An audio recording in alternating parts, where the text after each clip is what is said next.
right, so similar to some of the plank variations I've shown you, this one specifically I really like because it starts to incorporate the spiral line as well as the functional lines of Tom Meyer's of Anatomy Trains.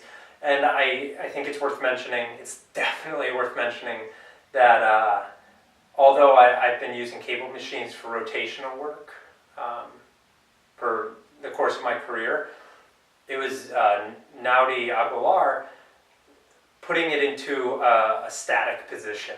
And then all of a sudden it was that incorporated with Tom Meyer's Anatomy Trains lines that really helped me to make sense of like, oh man, this static transverse twist hold is great if you're trying to potentiate lines of power and strength in your body, but really it gives you a sense of rotation, okay, and just kind of feeling it in your body. So I'm going to do it with a cable machine. I'm also going to incorporate a band to help me put a little bit more weight into my abductors on the left side. Not necessary, but I am a big fan of banded distraction to help improve my proprioception and my awareness to where my center of gravity is. So what I'm going to do, I have my cable, and here I go with my band. Okay, so I'm going to do my best. I hope my feet are in the shot. So whichever side the cable is on, that's going to be the side that I want to step that foot back. Again, you can do this with the resistance bands at home. You do not need a cable machine. But if you have the luxury of, if you have access to one, great tool. Really, really useful tool. Okay, so I don't want you to step into a lunge. I want you to step into what I'm calling a gait position. So if I were walking, if I was walking or running, that's how far back my foot's going to go. All right, and then both hands in front of your sternum and extend your arms out. Okay, and this is pretty much it. From here, you would want to work with somebody or start to build your own kinesthetic awareness. Okay, so here I am. Now the band is pulling me left, so I start to let my pelvis go into those abductors.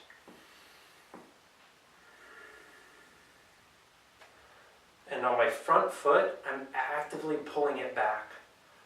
Okay, so my left knee, this left knee and left heel is tractioning against the floor. Ground force reaction, ground force tension. And then I'm going for a posterior tilt, because for me, that's what's needed. Again, everybody's anatomy is different and unique, so you don't want to assume that that's what you need. I work on turning my hips to the right.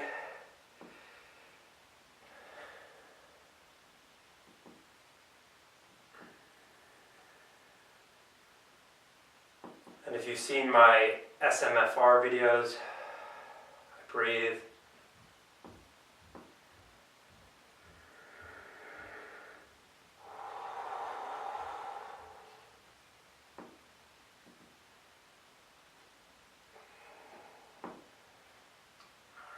That's enough for this video. So that is the transverse twist hold.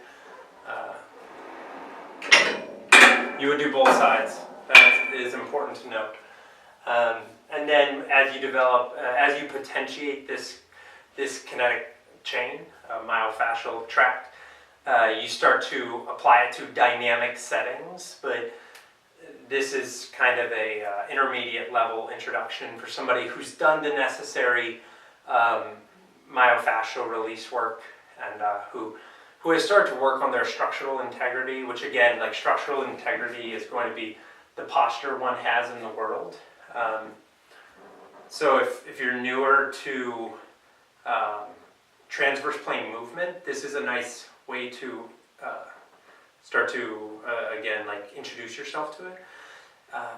But I encourage my clients to really kind of master the sagittal plane forwards and backwards stuff before they start to go into this. I'm not going to say that it's dangerous, but sometimes if somebody has very little sagittal plane awareness or understanding, throwing them into a dynamic or a rotational exercise or movement, it can create a little bit of an inflammatory response. Not always. Obviously, if you're a mindful practitioner and you're being aware and conscious of what you're having your client do, it doesn't occur. But there's always exceptions. Always carry self-doubt with yourself. Don't think that what you ask somebody to do is not going to cause a negative reaction. Like you just have to always be aware of that, and continue giving your best work and giving your client your all in the moment. So this is the transverse twist hold. I hope you like it. Thanks, Naudi.